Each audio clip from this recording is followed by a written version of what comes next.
All right, Stevie D, let's roll. Absolutely.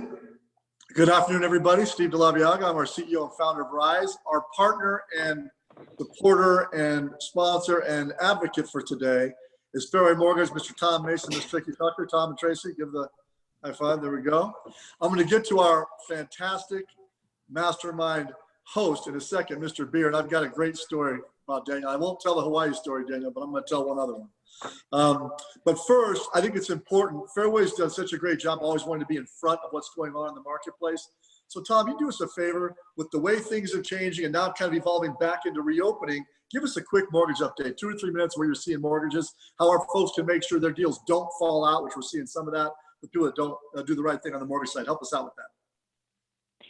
Yeah, I think what people have been seeing and hearing the last few weeks is obviously some products going away with the jumbos getting restricted. Cash out refinance has been the latest. Some HELOCs are dropping out.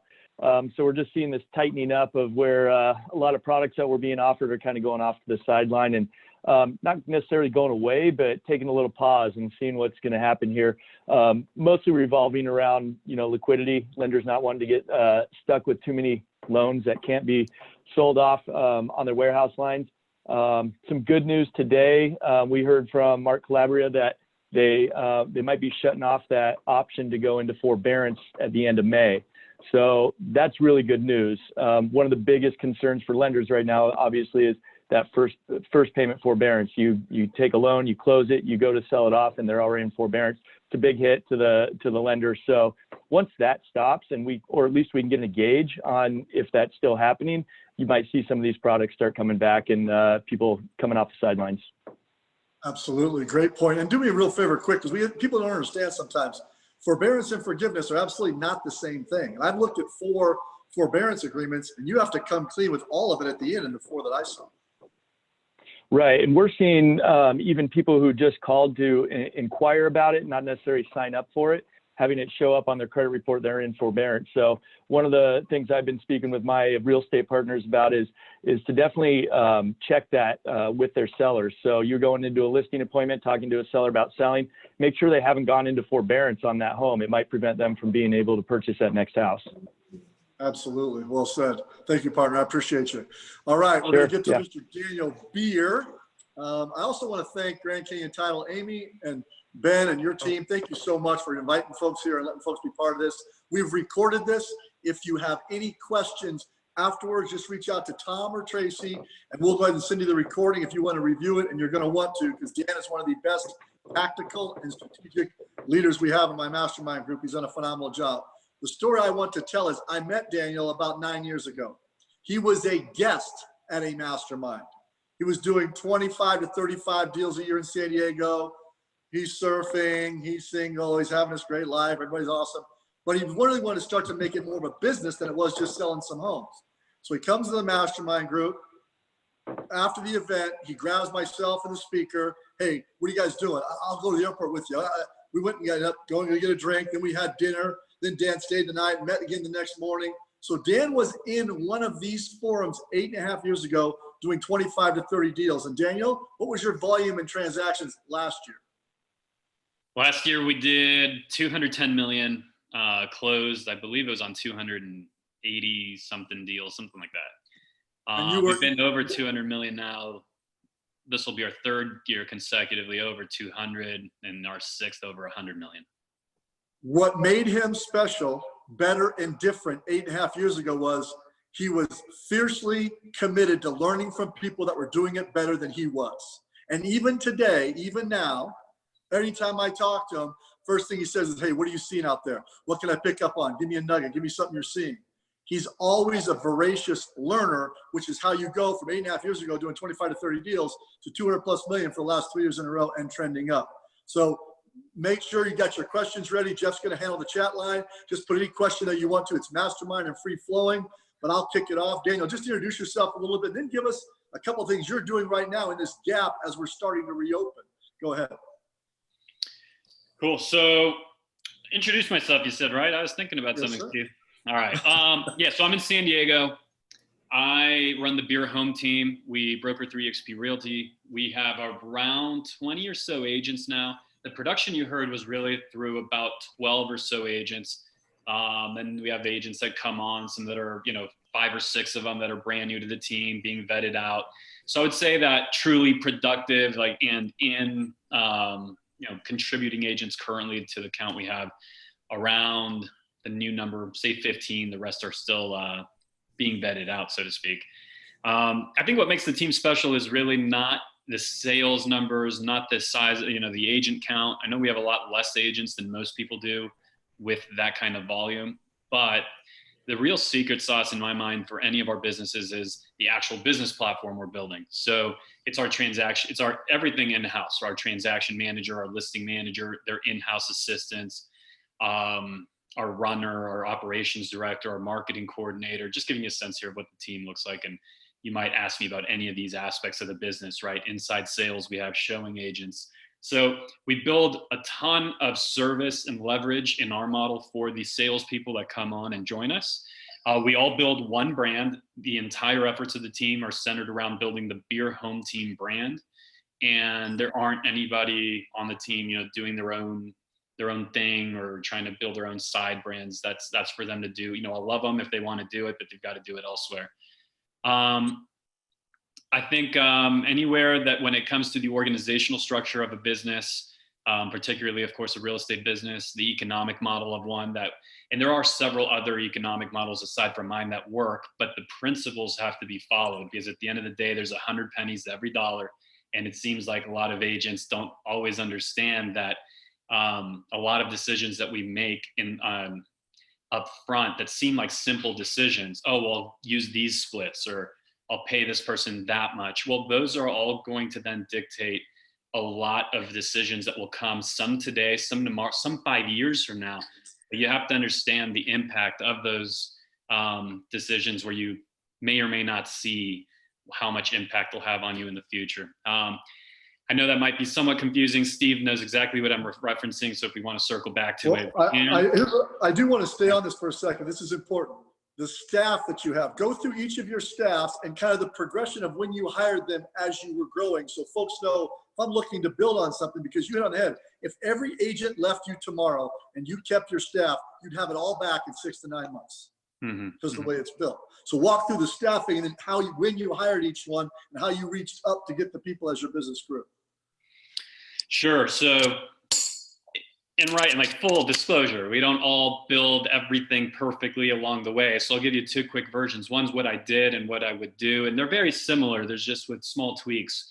But what I did was I hired an assistant before I hired agents.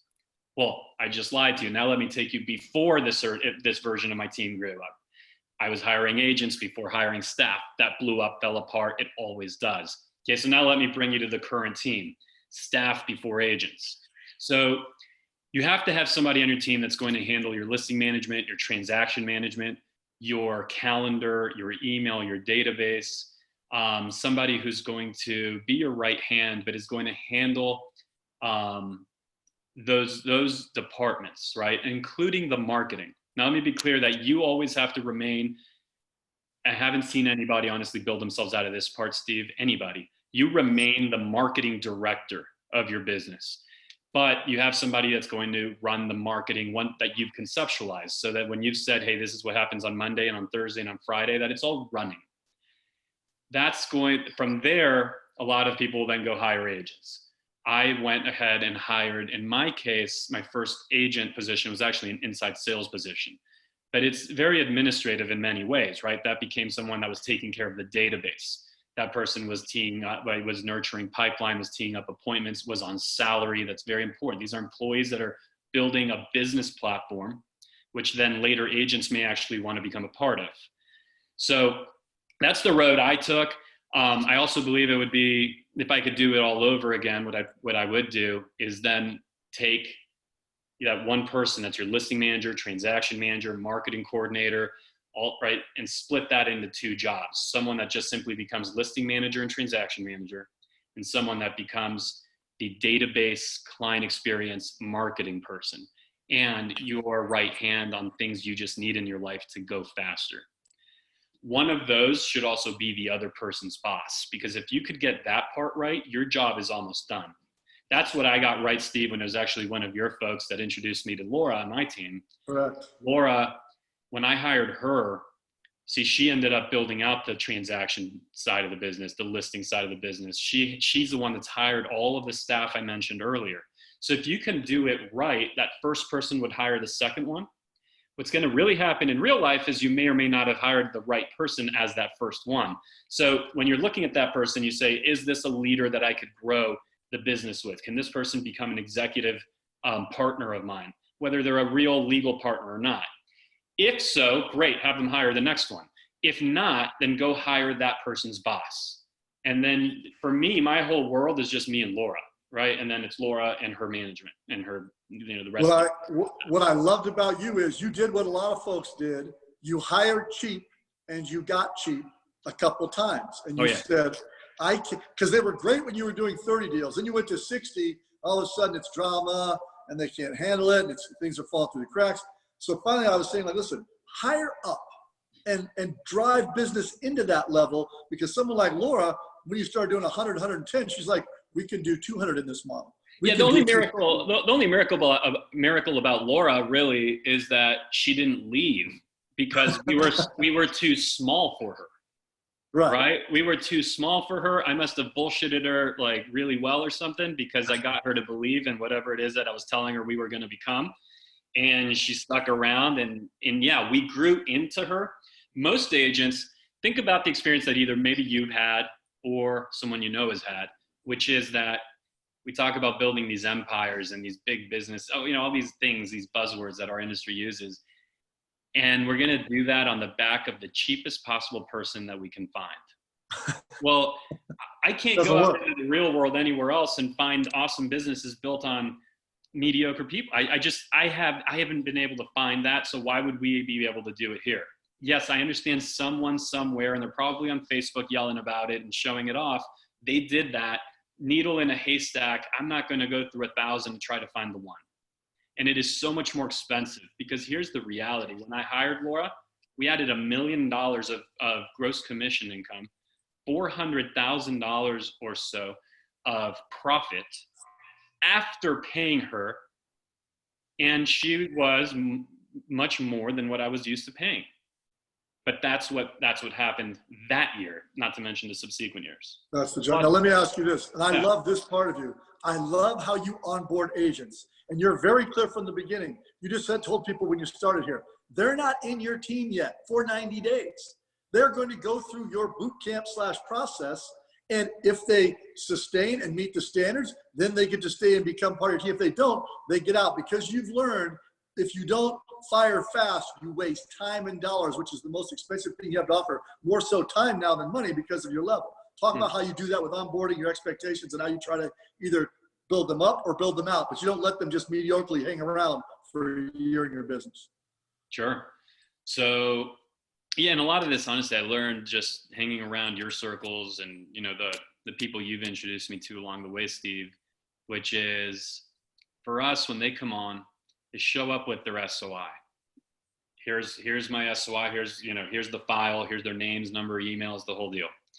If that's sphere of influence. That's their sphere of influence. They have to have a certain number, right? They have to show up with their database. Look, if we also understand, you just showed up from who knows where, from Alaska, and you don't know a single soul here. We get it. But for the most part, everybody knows X amount of people. The thing is we need them to show up with the file, and if they don't, the conversation is just, hey, here's like the one point of grace. And then they get it that we're not messing around with what we say. Hey, welcome, welcome, day one. Awesome. How are you? Good. So can you hand me your file? Oh, I don't have it. I didn't finish it yet. I didn't do it. I'll bring it tomorrow. No worries. Totally fine. Totally cool. Why don't you just go back home, make sure you find it, and we'll see you back here tomorrow. And they get it. You don't get to stay. Right? No problem. Just go back home, find it, and we'll see you back here tomorrow. If they don't come back with it tomorrow, then they don't belong there. We made a terrible mistake in our hiring process. So they have to come in with that. Secondly, in their first month with us, we want them executing on 40 contacts a day. Every single day, 40 contacts. Because what that does is that it gets them in. I honestly don't even care if they sell a house or not. What I care about is that they start to develop a sense of that we're stretching their sense of what work looks like, what being a beer home team agent looks like, what our core values mean when we talk about being, having grit and being everyone being a leader and acting like one. Well, you have to show up and do the work. So we're stretching them, right? After the first month, we expect 30 a day plus an appointment set, a qualified good appointment set. After in the third month, it's 20 a day, and we'd expect that first deal done. After that, it's 20 a day forever. Now, the 20 a day forever should feel easy by that point is the first thing we're trying to accomplish. The second thing is, did they just have the guts to show up every single day? Here's the truth, the secret, right, is let's say there's just a tough day and it's 9 p.m. and they're still going through their calls and they're only at contact number 25 and they've got to get to 40. Go home. That drives me far less crazy than someone going home when they're at contact 38 and they have to get to 40. That just, at 38 you left and you had to get to 40, that's like you didn't care to just make two contacts and then go home. You quit at 38. That's a bad signal, right? And so that's now, Danny, define a contact because this is important. It's a two-way conversation you have to have, correct? Yeah, it's not just hello and screw you and goodbye. It's a two-way conversation where you're able to tell them, whatever it is you're calling for, if they're an expired or what you do, or, you just get some kind of a reasonable response from a human being. If all they did was just slam the phone, that's not a contact. It could be a very short conversation. It could be, hey, thank you. I'll consider you guys, but I'm not interested right now. That's fine. That's a contact. We have to be able to essentially tell the database where that person's at in their buying or selling cycle. Now, you done a really great job. I know most of your team, and I love them. But in the beginning, talk about what percentage fell out. As soon as you made accountability the single biggest part of the onboarding process, what percentage of agents started falling out then? And most of them self-selected out because they just didn't show back up once they knew it wasn't going to change.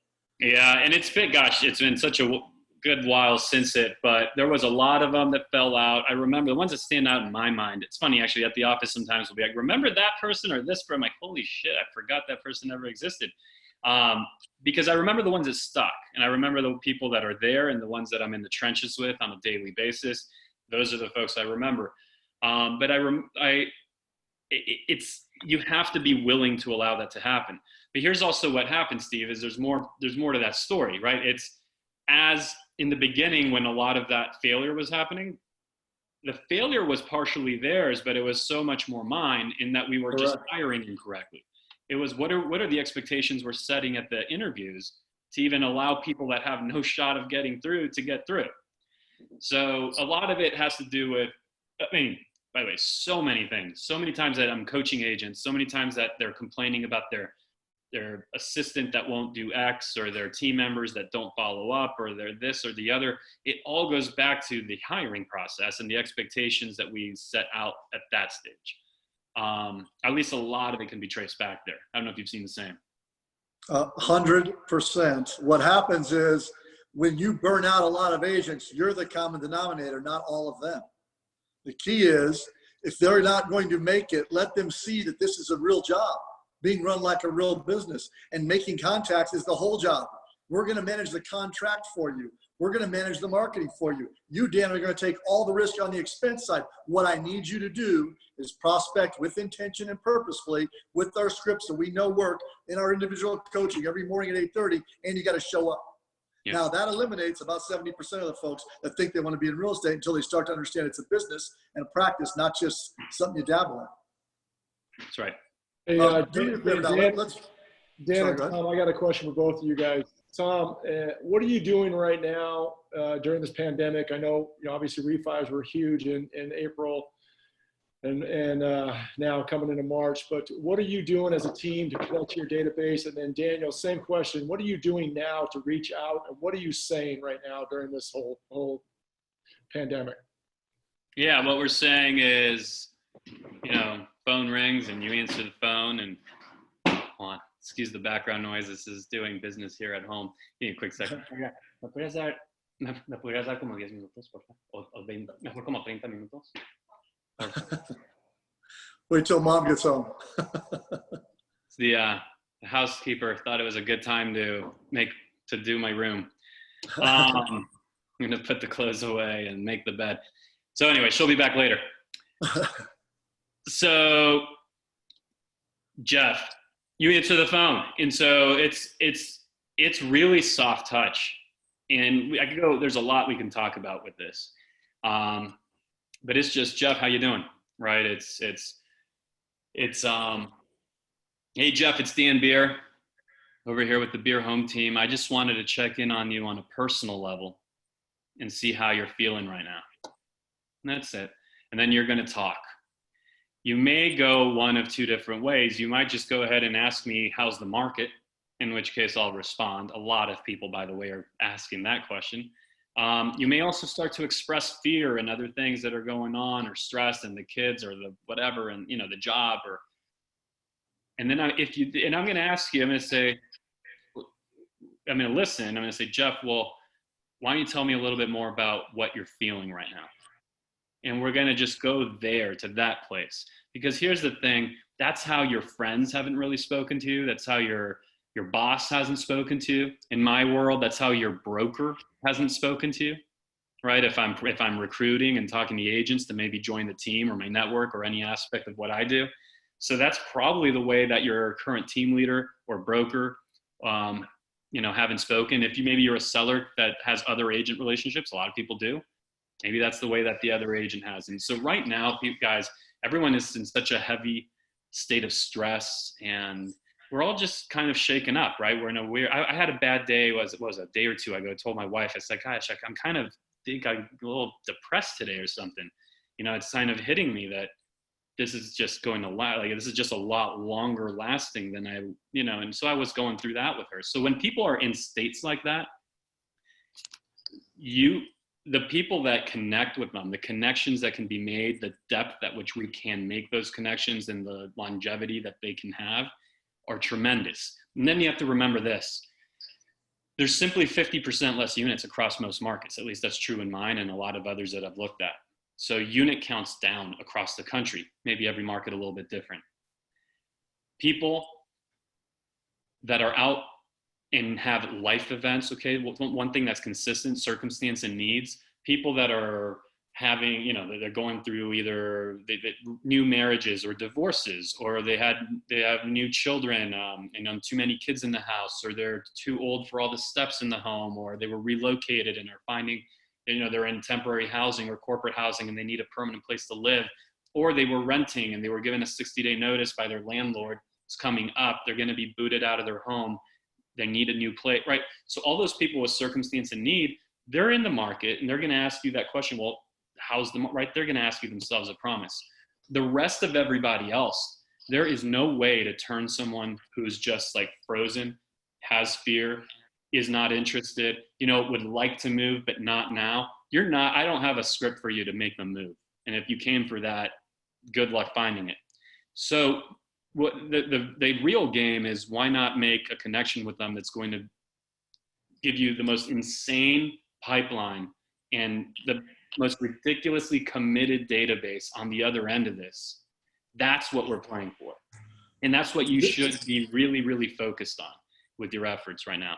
Daniel, given the tactical that you went to, which is your 2020 visioning, which every agent has to do every morning in your business now during this time. Yeah, we talk about having 20/20 vision. So it's 20 conversations like that every day and 20 video emails or texts.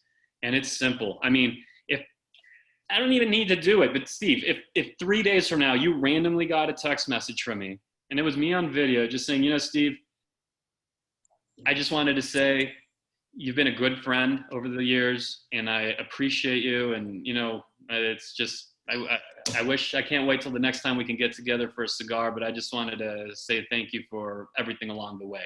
Done. Okay, Steve is now a card-carrying, fan member of the Dan Beer Club. I don't know if I said that correctly. Forever. All right, and Steve, genuinely, would that would do something for you? Well, you know what's funny? That's We what do we that do. now because you're right. How you make people feel right now, they'll never forget. Never. And so you have options. You could say, hey, well, this all sounds kind of ridiculous because I need to sell homes and make money. Great. Make your 20 contacts with people and drop your 20 videos. But you have to realize that no matter how much you want to sell a house, there are simply half as many transactions right now. But what's also happening is this. The people doing the right activities. San Diego's down 50%. My team's only down around 10 in terms of units. So when San Diego's down 50, but my team is down 10, what does that mean? It means we have more market share. It means you're up 40 in market share. It means that on the other end of this, with all of those deposits we've made into people's lives, all of that positive connection, all of those relationships, on the other end of this, we are going to absolutely smoke anybody who has not been doing that. And here's the proof of it, if you want to know that this is really the game. Think about the Great Recession. Think about agents that you remember who were huge going into it. And it's like, wait, whatever happened to that person? Gone. Okay, so there's going to be a lot of that. Then think about the agents in your market that you could think of who you say, holy shit, where did that person just all of a sudden popped out of nowhere and became where did that person come from? I'll tell you where that person came from. They came from doing the things that we're talking about in the hard times when everybody else freezes and retreats and just sticks their head in the sand and complains and and we're sad for ourselves that things are hard. And by the way, it's hard. Right now sucks. And you know what else is going to suck? When more of the financial pain comes into the market. I can tell you that in 2009, 2008, 9, 10, 11, look, it wasn't easy to have conversation after conversation with people that went something like, hey, congratulations, you only lost $100,000 on this house, right? Like those were the best conversations we had, all right? That wasn't easy, but what it did is I went into that recession as someone whose name you would have never heard of and came out of it as the top listing agent in one of the most competitive markets in the country, right? In all of San Diego, no one literally lists more houses and sells them on a yearly basis. That would not have been possible without the market disruption. Like no one has the opportunity to have passed me up last year or the year before. If I don't play my cards right, I'm in play too here. All right, like I've got to reprove myself too. If I don't play this right, I could be looking up at who knows who come a year from now, who's doing this the right way. So it's exciting to me because we believe we're making the investment of energy, time, effort to come out and just go way faster, right? These are where we could just take chunks of market share instead of only pieces. But just realize that you get to make the decision. So this is all good news. You get to choose to be in this camp or choose to be in that camp. No one will choose for you. There's not even an entry fee, by the way, right? Like you don't have to pay like a $10,000 entry or have you don't have to take a physical. You just have to decide and you have to go do it. Daniel, this is important. We know this is going to happen.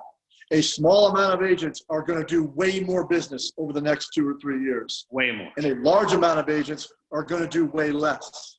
Mm-hmm. Because right now, if your database, if you're not getting phone numbers with IV data, getting your addresses dialed in, getting your emails, doing your care calls and touches, if that's not a business practice system today that you can model to make money in the next 3, 5, 6, 12, 18, 24 months, I was with the guys that did 1,000 REOs in 08, 900 in 09, 10 they did like 80, and 11 we couldn't even find them. Because they did nothing with all those people, they just transacted. Then when it was over, they had no database, didn't talk to any buyers, just sucked up to the asset manager and thought that'd keep them in business forever. It doesn't work like that. That database has got to become a data bank. Tommy, what are you doing with people now to keep them in the mortgage game? Are they asking, like, oh, is this a good time? What should I do? What are you doing to keep people kind of settled in? The fact that the rates are great, I would think would help them. So you're saying Sure, yeah. And to keep people in the you were Tom. You're talking to me. Tom. Go ahead. I was like, no, what? yeah. So I'd echo everything Dan said. I mean, it's a care first phone call, and when people call, they want to talk about a refi. First thing you say is, "Well, how you guys doing? How's the family?" Same thing Dan described. That's what we're doing. On top of that, keeping our partners updated. There's so many changes with lending going on right now that That's a big part of it, letting them know there's a lot of information out there, a lot of misinformation. So letting them know what's really happening, specific to maybe my company Fairway or as an industry, to government loans, Fannie Mae loans, whatever it may be. But keeping people updated has been really important as well. Yeah, your communication is fantastic. Dan, let's pivot a little bit here. Now, as we talk about, where this is going, the difference between this, what is going to no doubt be a recession, no doubt. We're going to hear on Friday, America has the worst unemployment it's ever had in the history of the country. We'll hear that on Friday. Now, so people can kind of just not worry so much. Let me tell you the truth. The truth is we've had 41 crises in America. 9/11, the Great Depression, the Spanish flu. This thing will be labeled as one. The reality is we've come back from all of them. But different now than 08, 09, Dan, people now have equity. You hit it on the head. You were having conversations that they were lucky to only lose 100 grand. It's not the same now. And I believe there's going to be a transactional flooding because these folks are going to need runway because they're going to be out of a job. They're going to have bills. Where can they go to get cash? It's not a loan. It's going to be the equity in their home. So they're going to sell that so they can get some runway and capital and then go choose a new career, a new area, someplace else to live, etc. Your thoughts on that? Take yourself off mute because you're probably saying something really smart. I just can't hear you. Yeah, there's statistical truth to that. And I wish I had it with me, but I just looked at the cash out refinances. How much equity was cashed out in the 3 years leading up to the Great Recession? I'll make up a number, but it's pretty darn accurate. Let's call it 800 million cashed out, of equity taken out of properties. The 3 years leading up to this event that we're currently in right now, around 200 million. It's literally 300 or 400% less. You're correct. Correct. So so there's a ton more equity in our properties going into this than there was into that. The banks, and look, this starts to get into things I'm marginally qualified to talk about, right? But the banks are extremely well capitalized with cash and all the stress testing they've been doing, and so there's a lot of safety measure that is there for us. But I think you're right, just on a basic level, where can people access cash? And it's the cash is in our homes right now because thank God we didn't use it to buy jet skis and boats in the previous years. How are you going to try to market to that, to pull that person into your world so you can help them realize their equity and improve with their life and go on? What's going to be your message? I know you're a marketing guru, so tell me. Well, I haven't developed any marketing message directly to, hey, let's pull the cash out of your home and use it for X. All of my marketing right now is focused around our guaranteed offer. We are talking about having the opportunity to sell your home with no commissions, no closing costs, move out when you want, etc. Okay, listen, let's go over that. This is important because people don't understand this. And the truth is this is 3 or 4x your lead gen. And when you explain it, people are going to go 0% or 1%. The truth is that's a quarter of 1% of what you ever sell. So walk them through that a little bit so they understand the model. It's a great methodology. Yeah, I mean, look, you have to make sure it's real, right? And so I'm really interested in buying homes. I've purchased 4 homes in the last few months.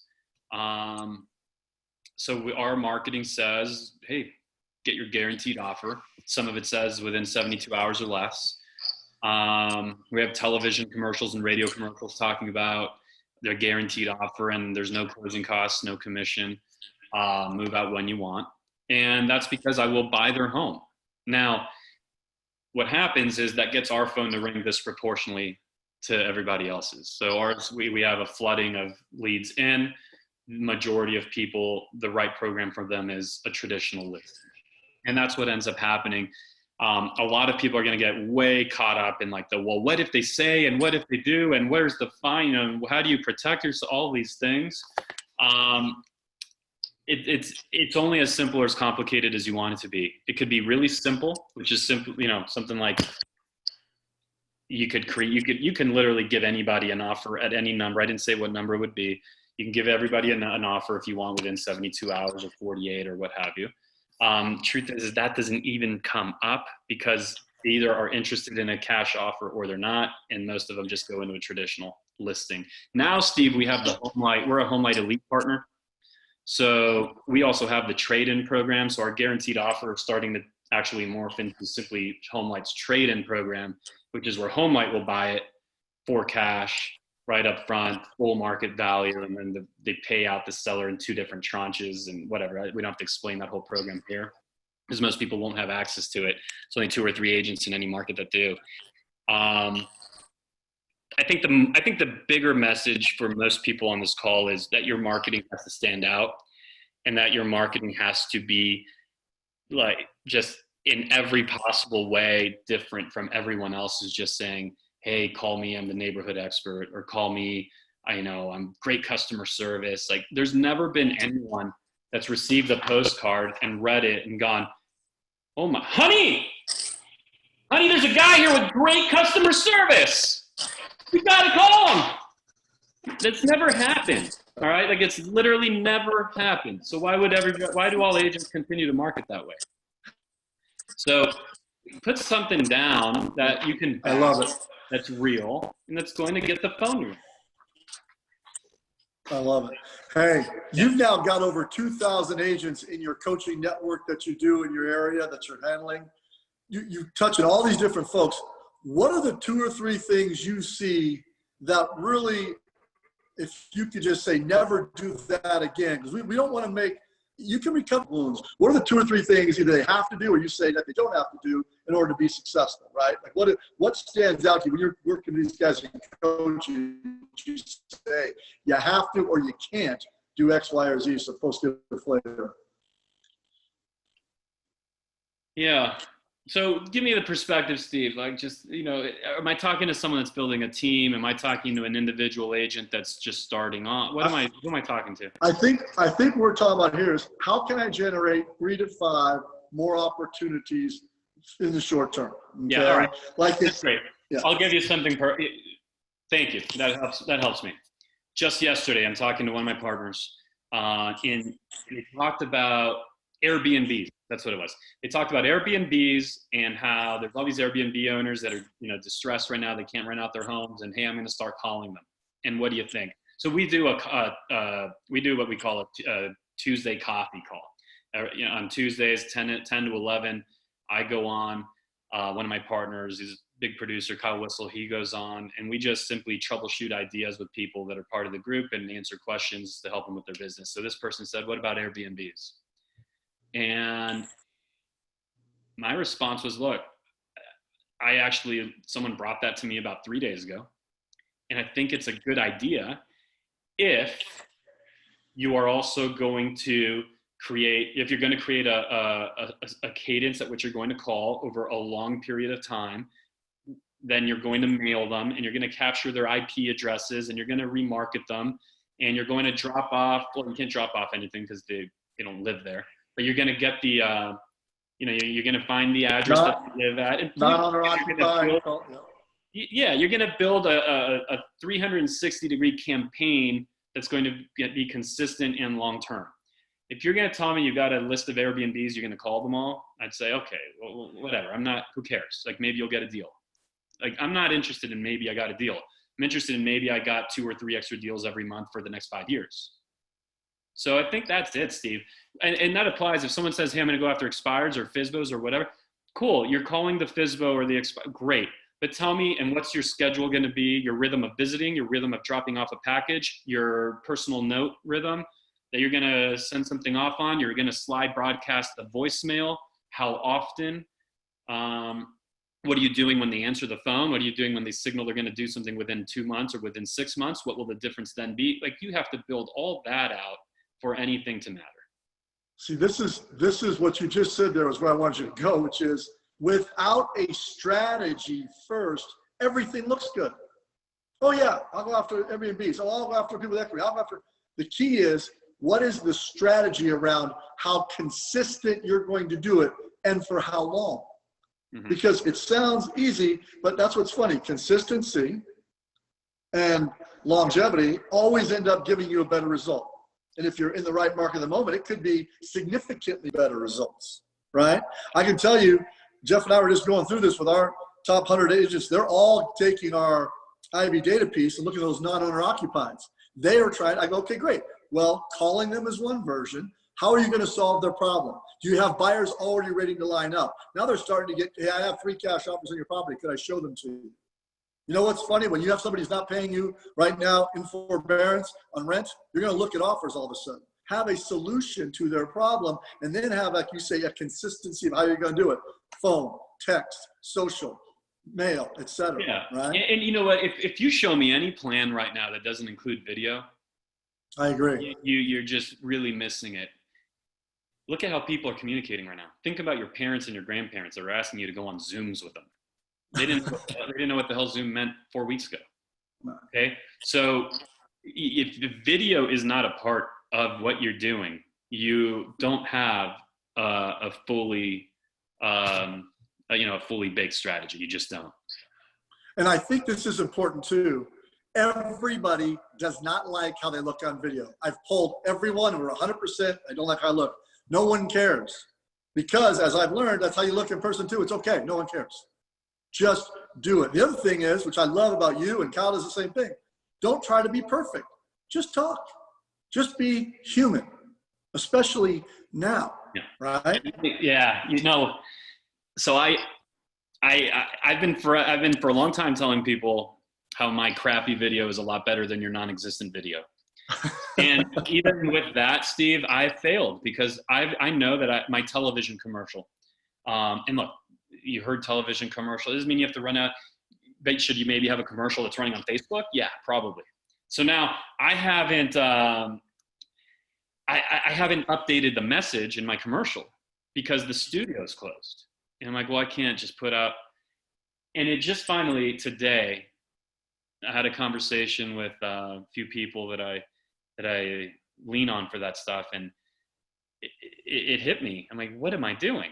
I'm going to shoot a television commercial today. By the way, I'm going to shoot it on Zoom. Literally, I'm going to go on a Zoom just by myself, record it. I'm going to use, this might be too much information, right? I'm going to use this pose right here. And I'm going to talk to the camera. That's exactly what I'm going to do. And I'm going to talk into the camera. I'm going to say, hey, Dan Beer, the guy with the guaranteed offer, but I'm here at home just like you. And as we all navigate through these times, I know that there is no, blah, blah, blah, blah, blah. And that's going to be on television, on CBS. That's going to be, right? And it's going to be a freaking Zoom video. So get over trying to, using the excuse that you don't have the production or the right camera or the right microphone or the right anything to go and take step 1 and 2. There are, I'm so glad to hear you say this, because there are certain things out of this gap, pandemic, what's next, that are going to be with us forever. I mean, I flew every day before 9/11. After 9/11, I thought, oh my gosh, take your shoes off, go through this x-ray crap. Now I do it, I don't even think about it. So in 2 years from now, if video's still bothering you, I can tell you those few agents that dove into it are now doing a lot more business because they've got a lot more likability, a lot more engagement, a lot more personal engagement to what they do. People do business with people they like. Get used to it. You make your agents do 20 videos. They say, what should I do? You say, do a birthday, happy birthday on Facebook. Do a, just, hey, I'm thinking about you. They don't have to be anything. It doesn't have to be perfect. It doesn't have to have a perfect lighting, but you got to get in the game now because we are going to get busy again. Then we're going to go back to tactics. Look, you might be hearing this and maybe you're kind of like me and you're just like, yeah, but I'm transactional. Let's get some homes sold. Okay, good. It's still video. And so let's not talk about the feelings and all this stuff because maybe you don't connect with that. Well, video is kind of like dating, right? It's like when you were dating, there's only certain things you could do on date number 1, in theory. Date number 2, a few extra permissions. Date 3, a little more. Date 4, date 5, we're in business. Okay. Video is like it's instead of making a phone call and just being stuck on date 1, maybe not even date 1, it's like the preliminary conversation before that. It's just nothing. Instead of being stuck there, video is like accelerating right to date 2 and then right to date 4. It's a far deeper connection. So as we're talking about the connections and calling and speaking or sending a, hey, I'm thinking about you video. And if you're thinking, gosh, that's not me. I just want to go crush transactions. Then you still do what we're talking about, because what we're talking about is going to accelerate the relationship. And you keep this once we can go and do business in person. Because what happens is you're going to go show a buyer homes. Well, if the first time you're face to face is when you've shown up and met them, it's only date number one. Or if date number one is the listing appointment, it's, you know, you're way behind me because you're competing against me on the listing presentation, and I've already sent them a video. And maybe my presentation, I set it up over Zoom. I might just go ahead and set up the conversation, you know, our preliminary conversation on Zoom, hang up, send them, it was a great meeting you video. Morning of, send them a video that I'm looking forward to seeing them later that day. Stick a video into Facebook where they're being remarketed with my messaging. And then I finally show up to the appointment you showed up to, but I'm on date 5. I have a far greater chance at the listing than you do. There's a huge way to create an unfair advantage right now if you're paying attention. Daniel, let's pivot a little bit to the finance side. I'll never forget this with you. You were just starting to crush it. Maybe it's 4 or 5 years ago. You and I are going to Mastermind in San Diego. We both get out. You roll up in your Prius, by the way, your Prius. Now, he's probably at that time in the top 5 in San Diego, making, you know, $3.5 million GCI. It was a lot. And these guys are getting out in like their Bentleys and their 7 Series. You get out in a Prius. And one of the guys walks by and goes, "Hey, man, you got to upgrade your car. About time, isn't it?" And you nodded your head and laughed, and you went, "That guy does 18 deals a year. I do 180. I think he's dumb, not me. What do you think?" I said, "Exactly right." Talk about how you learned how important finances were in this business. Yeah, I always enjoyed going to realtor events in that Prius. People looked at me like I was an alien, right? Like, what are you doing? And they were rolling up in, like you said, all those cars. It's important, really, really important. Look, here's something you may or may not want to hear, okay? But the reality is, nearly every knucklehead's been making money for years, okay? Everyone's been making money for years now. And right now, we're going to find out who's really who they thought they were. Right now is the game. And so we're going to find out, was it you, was it me, or was it the market behind us? Was it a combination of the two? And there's no guarantee. I think we're going to be surprised as we look into each other's respective markets what we're going to find. Right now is a time, and 4 times like, I guess what I'm trying to say is 4 times like this. So you can't plan it in a time like this or a time like this. You actually plan it earlier. To be lean and to just, by the way, when I'm saying be lean, I spend more than 6 figures a month in my business, but those are on things that create return. Just be careful with falling into the ideas that you have to have certain things or look a certain way or have certain possessions because other agents think that that's what's going to get them to success. Before you decide that's the path, like just ask yourself, if you'd be impressed by those things, ask yourself what those people were mimicking, or do they even have the life and the career that you are looking for? Because they might not. They just might have a nice car. I can go in any other direction. Well, Daniel, let's stay on this for a second. This is important, and I know how transparent you are. What's your profit margin in your business now? A good profit margin for a team is 18 to 22%. If you load yourself into it, that's a good margin. Where are you guys? We're actually exactly. Hey, Dan, can I just add to that? Hey, and Dan, at what point when you started growing did you really start digging into your ROI and your cost per lead, things like that? When did that really start for you? Say that one more time. When did you really start digging into the financial part of your business as far as looking at the return of ROI on leads, things like that? Cost of sale.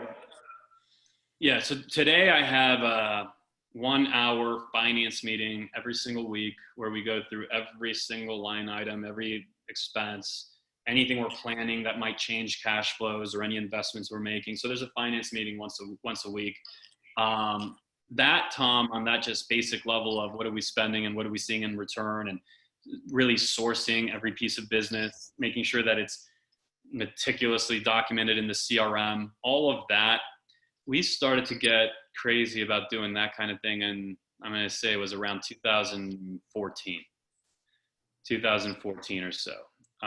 Truth is I'd already reached, substantial amount of production by the time I started to do those things, but I had no idea what I was keeping or what I was making. It's my net worth was not advancing at nearly the rate of the business. Okay, is probably the best way to describe it. And I think there's just really simple systems for being able to accelerate your financial picture in a very meaningful way and in a simple way. And I can dive into that if you want. I can show exactly what I'm doing, but where you all of a sudden are going to start seeing true impact versus you're just selling a bunch of houses, making money on paper, but you can't figure out where that money is in your real life. I love Tom's question because he's on the money here. Talk about what ROI do you expect from what you spend, and what things do you think are absolutely, I got it, critical, and then things that you say, you know what, this was a want and now it's no longer available in the current world we're living in. Steve, I know that a lot of people, if you ask them this question, they're going to say, well, I want at least a 3X or 4X or 5X ROI out of whatever I'm doing. I think about it very differently. I think about it relative to, I think that is one piece of the formula, but the other pieces are at what volume can I pump and control this particular lead source? So do I have control of raising it, dropping it, and how much of it I can, how much of it comes in? How pre-sold are those people? Those things all matter. And also, what does my business look like? How many team members do I have? Because there's lead sources where if I was only receiving, say, a 1.5X return, but they don't really disrupt our business flow. They don't require us to overly, just change all of our systems and processes to service that source. And we can make a small, tiny return out of it. Here's my daughter. We can make a small, tiny return out of that source. But what happens is they now are a past client. And there's going to be the repeat business. Leah, cierra la puerta, porfa. Please. Because I asked you, sweetie. Thank you. You're going to lose that negotiation, by the way, too, but continue. So there's the repeat business that's going to come from them. Some of those people are going to also give referrals. Some of those referrals will have repeat bits. So on a lifetime basis, I could even argue that you could probably turn a big profit if you were losing money on deal number one. It's probably bad advice because most agents aren't capitalized enough to be able to go through that loss, wait through a 5-year cycle before they could do that second deal. So yeah, you're going to want a return, but I would suggest that for me, at least, it's not as simple as, if it's not 4-to-1, then I'm not going to do it. Because that wouldn't be true. I'm going to do a lot. Well, you're doing something very smart. It's called an and, right? If you can get an and without taking away any more time and resource from your team at 1.5X, it's a win. Because then you made a good point about levering too. I've got a lot of people that are starting to figure out Zillow and Realtor.com will no longer be selling leads to agents in 8 to 12 months. Those days are going to be gone. It's going to be a referral fee-based model. You're going to have to be in it to play, and you're going to have systems and speed and tracking communications. And if you can't do those things, all those referrals are going to go to somebody else, and all those leads people have been buying are going to go away. That is coming. Trust me. Okay. Daniel, when you started the first that you did it, you and I tell this, you were surprised about how much money you got rid of. You're like, I've been paying my $99.99 or my $49.99 a month. When you got really intentional, you're like, Steve, I took out, $4,000 or $6,000 a month of expense because I actually knew it's not delivering a value. I just had done it because I'd always done it. And it's not a value I could create to, correct? Mm-hmm. Yeah, we remove any of that. But I want to quickly, just to close out that thought, I want to just share that, let's say something like Zillow. If the return is 2-to-1, and maybe maybe I want 4-to-1. I'm not saying that's the return, right? I'm just saying if that was the number, because everyone gets a different number, but I can ratchet up as many of those as I want, or maybe it's PPC, right? Because Zillow is going to change their model. But the point is I can ratchet up as many of those want, which also means that I now am able to secure this agent, and this agent to be a part of the team, not because leads is our only value. That's a totally losing game, but because, yeah, they matter? Sure, they matter. So now that person's on, but by the way, that person also does an additional 20 deals a year from their sphere of influence. Then the ROI is not just the deal that came from that lead, but also the deals that were brought in because I got that person's whole book of business to come into the business. Plus, that Zillow lead, not to mention, might do a repeat deal, might buy a second home, might refer us to somebody who might do a second deal, who might refer us to somebody. So that's the way I think about it. I like it. Go back to profit margin. What's your margin today? What's your expense revenue? What's that look like? Our profit margin's right at about 19. That's right at about 19, counting my salary as an expense. So without rolling my salary back in, once you roll my salary back in, then it goes into the 20s. What I do is, right, we have an S Corp. The S Corp gets paid. I'm an employee of the S Corp. The S Corp pays me my salary. I live off of my salary. The S Corp, of course, then pays all the expenses on the team. And then what I do, and this is really the biggest game changer financially, and this is the most simple thing I'll say all day, but I just set up an automatic, I decided what number do I want in my bank account saved, okay, just in what I call my wealth account. What number do I want in my wealth account 3 years from now? And I picked the number, and it was a big number, and I divided by 36, and then I just simply set up an automatic transfer from my business savings account to that account. That was it.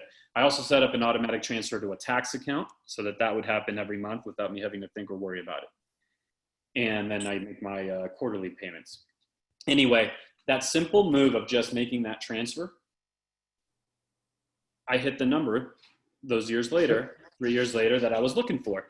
That simple move has been the difference between having been in this business for 12 years or so without building real wealth to exceeding wherever I thought I would be so many years from now. It is a huge game changer. Just go ahead and do that. And that money, the key with that money is if you're married to somebody, you tell your spouse, you make an agreement. This money that we're transferring into this account, it's untouchable.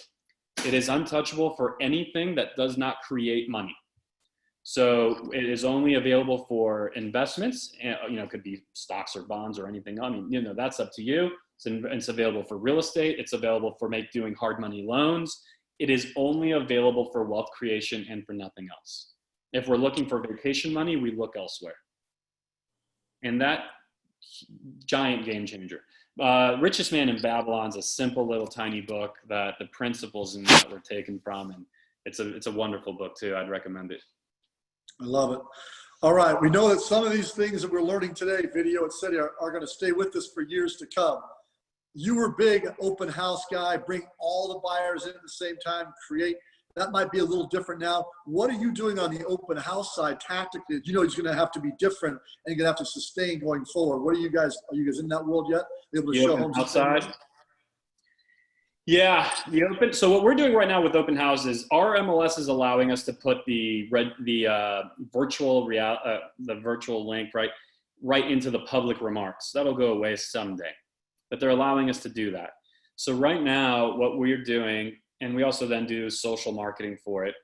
We establish that we're going to bring the home live on, say, Saturday at 1:00. We use a Zoom link that people have to, when they click the link, they're in the registration page. So we're collecting registrations for people that want to be there when we go live at 1:00 on Saturday at this new house for the open house. And the open house just happens via video, and they're all on the screen. The reason we like Zoom is because people on Zoom can see there's other people there. So then the buyers can tell that they're not the only ones in the game. The buyers can see that there are other buyers that are also interested. So it raises the competitive nature of it. So that's how we're launching them. We also have social ads that are going, that are out there now with everyday open house, call for times, that kind of thing, or click here for our everyday open house, and brings them into the 3D model. But before they get there, they have to go through a registration screen. So these types of things, Steve, they're going to stick with us way beyond COVID-19. I mean, we're going to have an everyday open house on every listing that we ever have.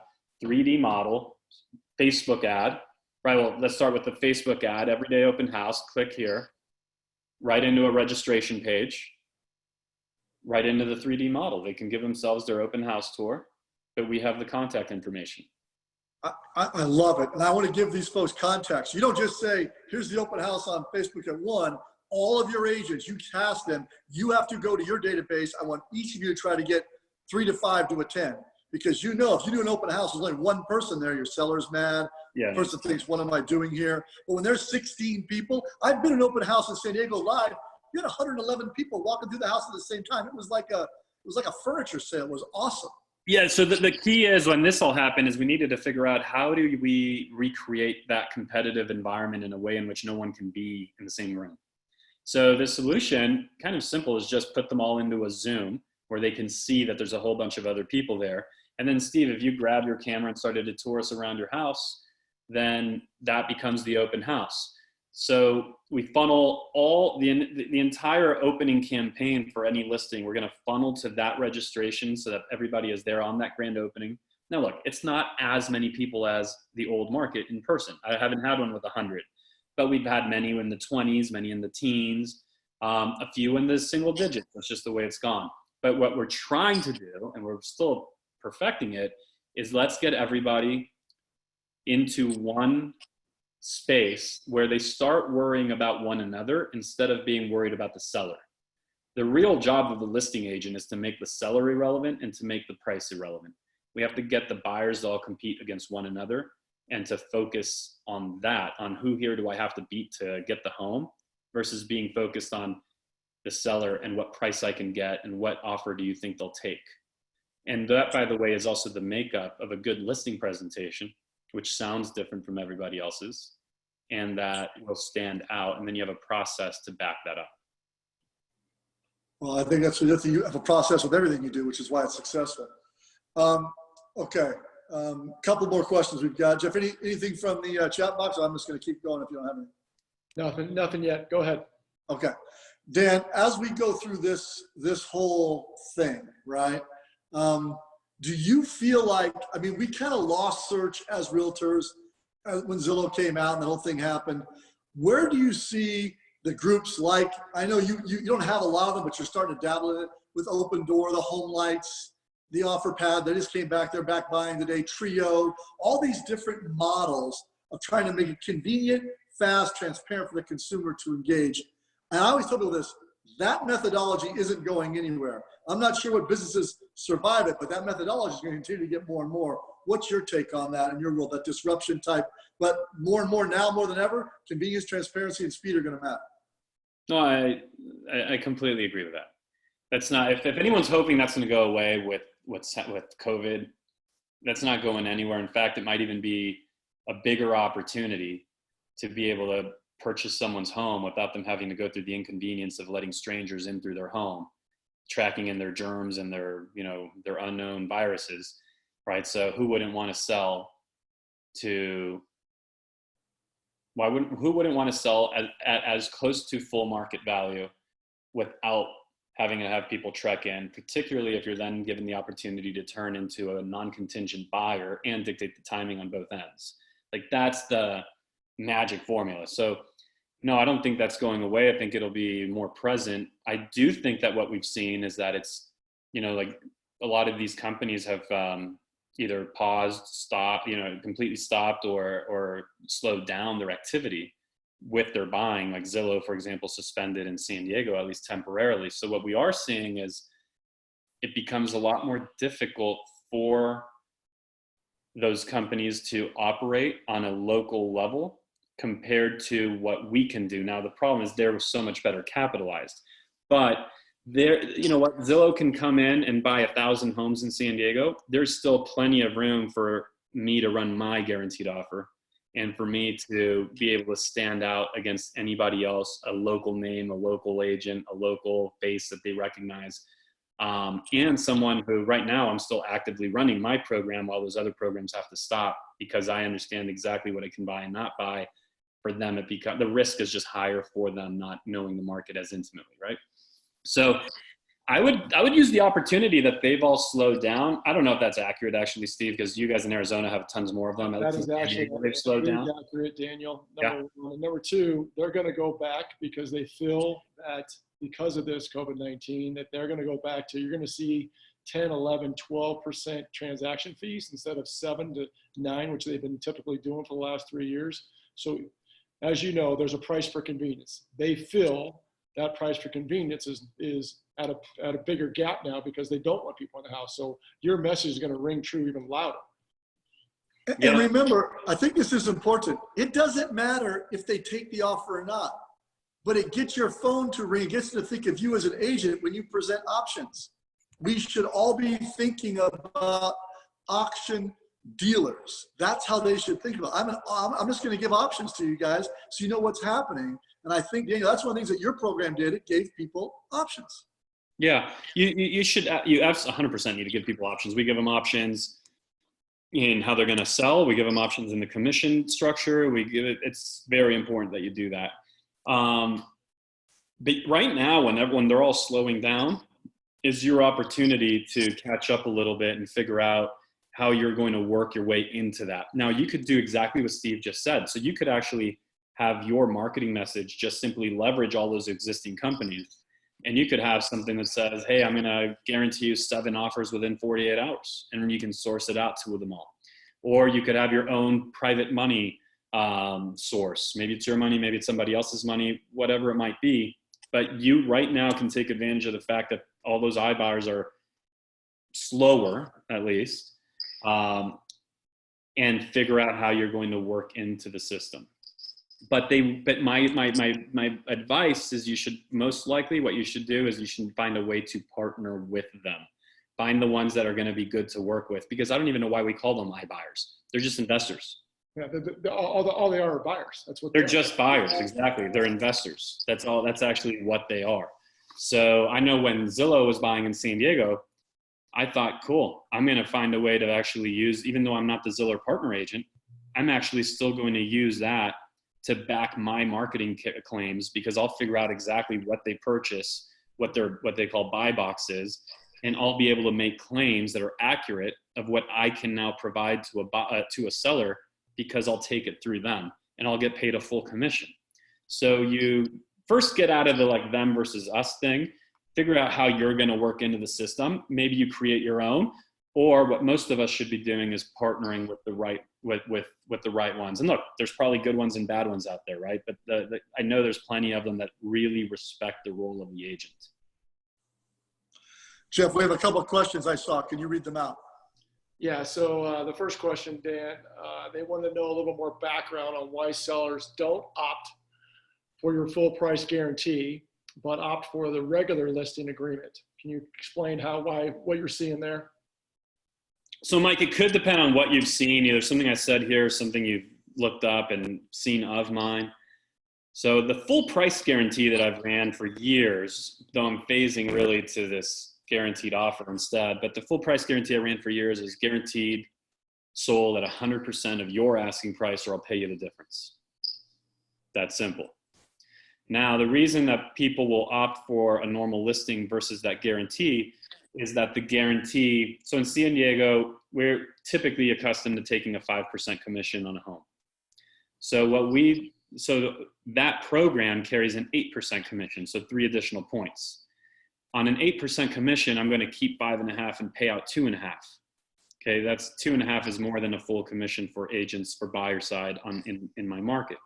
So when I'm keeping 5.5 and I'm coming in and I'm in a market, first of all, why would I even do this? Because I'm guaranteeing it, right? Ask for terms and conditions. Well, the terms and conditions are simple. It's just up to the full amount of my commission collected. So basically, I have 5.5 points in which I could be wrong before I don't make money. More importantly, I have 3 points from 5.5 all the way to my typical 2.5. I have 3 full points to be wrong on my list price before I lose $1. And why? So that's just my thinking on why I would create the program, right? Like I know what the property is worth. If I miss by more than 3%, then that's bad on me. I misled them or I misled myself. But what happens is they almost all go to traditional listing. because then if they ask, hey, what about that guaranteed thing? Which is funny because they call on it, but they don't actually ask for it at the appointment typically. But if they do, then we just say, absolutely, I'd love to provide you the guarantee. Here's how it works. It's the same exact program that we just described. There's literally not a thing different about it except for the commission is 3% more. Now, the people that typically will do the program, this is me talking to the seller, the people that will typically are attracted to that program are people that are really risk averse or just really want to kind of lock in their downside and know what it's going to be, and just, they just want absolute certainty, and so they go with it. Most people, they prefer to get the exact same platform, the same marketing, and the same team for less money. I'm thrilled to do it for you either way. At the same $700,000 that we just talked about, the price wouldn't change at all. What's better for you? Most people want the same program for less money. It's funny, is it, Daniel, hearing you talk is the same thing we do with the iBuyers. Most people call the iBuyers because they think they're going to get at listing price. And when they get the offer, we've proven out that 80% of the time, they still go traditional because they want the more money. That's it. Equity outweighs it. And now we have another question from Amy, Jeff. Can you read that one? Yeah, Amy wanted to just circle back on your open house using Zoom.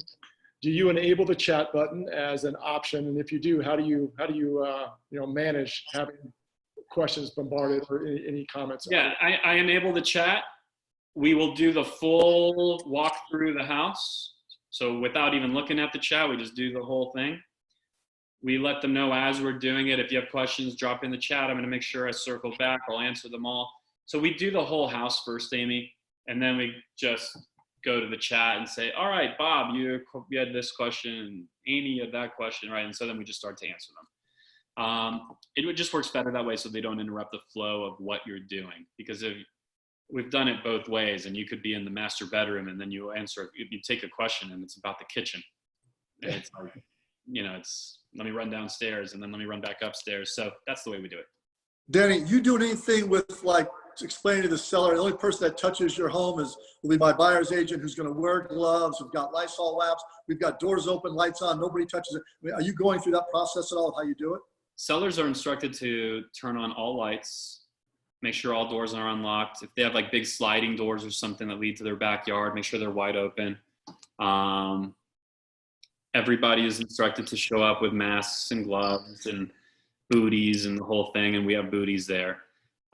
People are good about showing up with gloves and masks. No one's going to show up with booties, so you have to provide that. And we let the seller know. We're going to ask people not to touch anything.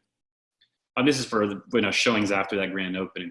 So yeah, we let them know that we're going to ask people not to touch a thing, just have everything on and prepared and open so that we don't have to. And we'll try to avoid touching it ourselves if we can. Though if we do, it's always with a fresh glove and it gets thrown out. So they're pretty, it's been, I haven't, so we sold 26 houses last month in April, and I have not run into one story that at least has made its way back to me. So if there was a conflict somewhere, it was small and didn't make its way to me. I haven't heard of any issues or hiccups there. It's been, you have to remember this, the people that are selling their homes right now, like really want to sell their homes. Anyone that doesn't really want to sell their home is not on the market right now. Anyone that doesn't really want to buy a home is not looking right now. And that's in many ways making business kind of a lot easier. All of the, if I only got the best possible perfect deal people, like they're not out there right now. You're working with just completely like the hardcore committed buyers and sellers. That's who's out there. All right, we're going to play the game you and I play when I host my mastermind group of network. There's 30 of us in a room. We kind of go, let's crystal ball a little bit, knowing it's all, no one's got a crystal ball, no one knows, but one thing I love about you is you've always been able to move into a niche, systematize it, and then generate a ton of income while everybody else is trying to figure it out. I can tell you, I'll go first and you go after me. I can tell you, I can feel things opening a little bit. I wondered if people would be averse to going out, and some will be. My friends in Texas that opened their restaurant at 25% had lines that were an hour and 2 hours long in some cases.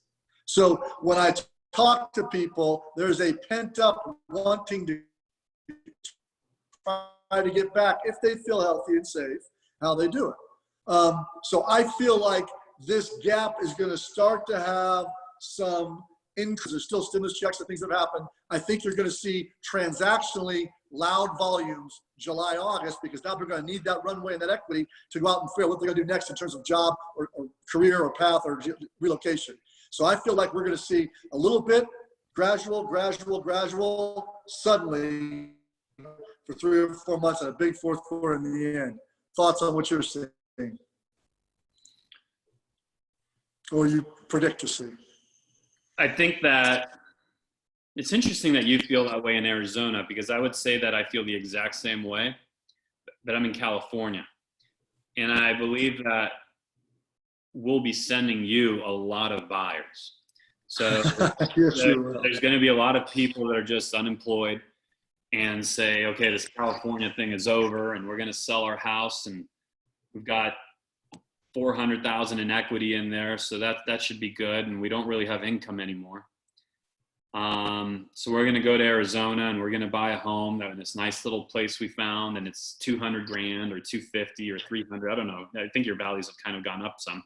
But I believe they'll be talking about Arizona, but I think they'll be talking about Florida and Texas and Idaho. Nevada. So we're going to lose people to all these areas, but those will be listings that all come to market, and they're going to say, okay, we'll use this much for that. We'll put the rest in fixed income, that plus Social Security in this less expensive place, plus our savings that we have, then it'll be fine. So I think you're going to see a lot of that. It's, from a stock market perspective, which is somewhat connected here, I think you're going to see some euphoria in the coming weeks, where as states open up and there's a lot of excitement. But also, unfortunately, what I think you're going to see is then some deep disappointment that, just because the governor said we're open doesn't mean everyone flocked to X, Y, and Z business. Or just because the president said we can, turns out that everyone was actually uncomfortable sending their kids to the gym class. And so, it's real life might not match exactly what the politicians provide to us or, open up for us. Earnings might struggle, right? And so all of that, though, trickles into the real estate market too. Second quarter earnings are going to be awful. Yeah, and so I think there's a sobering effect after some temporary euphoria that we're actually seeing right now. I don't know, man, what this thing is. My crystal ball is decent on this topic. It's I know that we're going to just do our best to not forget that just 45 to 60 days ago, we weren't sure if we'd end up at zero. Right. And so thank God we sold 26 homes last month, but let's not let our expenses inflate. Let's stay really, really tight. Because here's who's going to win, guys. Yes, it's the people that have the right strategy and who are smart and who are, working hard and making the connections and yes, those people will win. There's another piece that's at least extremely helpful. And those who are well capitalized, those who have cash, those who haven't blown it all on expenses that were premature. So right now we need to hoard as many relationships and cash as possible. All right, conscious of everyone's time.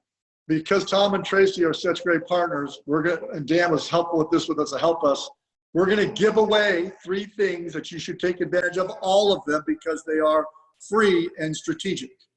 Number 1, the number 1 used data system in America for my top producing partners, teams, and agents is IV Data. In Arizona, 88% of the people that have their data have a cell phone number and email address. They can actually talk to people. Our biggest agents have learned getting a good email and phone number puts me way closer to winning. So I want you to think of it like this. Pick a listing that you sold or closed where you want to sell more, or a place where your brokerage had a closing you want to sell more. Send that address to Jeff, Tom, or Tracy, and we will pull the closest 200 homes around it and give you the name, email, phone number, address, age of property, equity of property, loan amount, etc., of all 200 people around it at 0 cost. because that will get you started on people you can call and talk to about as this thing starts to change. It's a free 200 data poll. Just send an email, and Jeff, Tom, and Tracy will make sure you get everything you need. Number 2, I look at Dan. I know Dan, he's writing it down. You get 200 too, brothers, just so you know that I got you. Number 2, anybody that wants to sign up and understand more about the institutional process, we work with a company called IREP. It's got 1,100 members in Arizona. Dan Noma and Kenny Klaus, 2 of the biggest agents in the state, founded it. We get to give anybody that wants to get on board a free membership this month. It's free for 1 month. So do it, because we got time. We're all on video. We're all watching this thing. Do it. And I know Dan's taking a class. I know Mary Maloney's taking a class. I know Kyle Whistle's taking a class. They took it just to get knowledge and understanding of what's going to be coming. It's a good give to take it. Those 2 things, because of Tom Mason and Tracy, everybody on this call gets for free. All you have to do is send an email. We'll fulfill the orders for you at no cost. It's that easy. Okay? Danny, in closing, give me one thing in closing. What are you telling your 2,000 agents, the 1 or 2 things they got to be doing now for the next 2 or 3 weeks to be prepared as this morphs into what it's going to be? 2020 vision. I mean, that's what they're doing. They're making 20 contacts every day, 20 good real estate conversations every day, and dropping 20 videos. I mean, I hate to be that simple and that elementary, but that is what they are doing, period. Like that's it. They are making connections, filling their database, bumping into people along the way that are ready now. A lot of those result in conversations that lead to them asking, how's the market right now? And then you get to be the person that's going to tell them how the market's doing. And they're dropping video. They're becoming video pros. We watch how many videos they're dropping. And we've set a goal of how many we're going to do as a team, and each quarter, and we watch it. So that's it, Steve. That's the day to day. I mean, there's obviously other things they do over the course of their day, right? But that is was the day successful or not is measured on that. Okay, when we say drop a video, there's a question here. That means that either they sent it via Messenger, you send it via Facebook Messenger, take your phone, it's their birthday that day, you just click on birthday, do a quick wish, because you can see on Messenger when they open it, when they look at it, what they did. Or Dan, what do you guys use when you're going to send it via email? How do you do it? Is it through? We absolutely use Messenger. I love Messenger for this.